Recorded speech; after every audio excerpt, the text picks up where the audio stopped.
11 mobil mengalami kecelakaan beruntun di ruas jalan tol Jakarta Cikampek, tepatnya di KM 49+000 arah Cikampek pada pukul 11 waktu Indonesia Barat, Sabtu, tanggal 30 Oktober tahun 2021.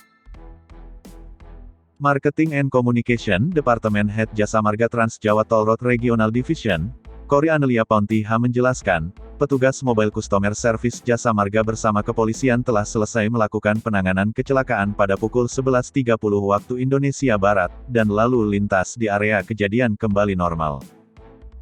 Terdapat 2 korban luka ringan pada peristiwa ini yaitu penumpang kendaraan Wuling dengan nomor polisi B2724 Tolar Slovenia, ujar Kori.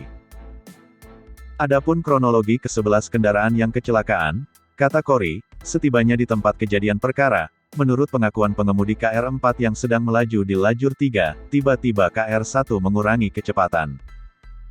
Kemudian datang KR2 KR11 yang kurang antisipasi jarak dan kecepatan, lalu terjadi tabrakan beruntun di lajur 3. Posisi akhir KR yang tersisa yaitu KR4 dan KR5 normal menghadap timur di lajur 3, paparnya.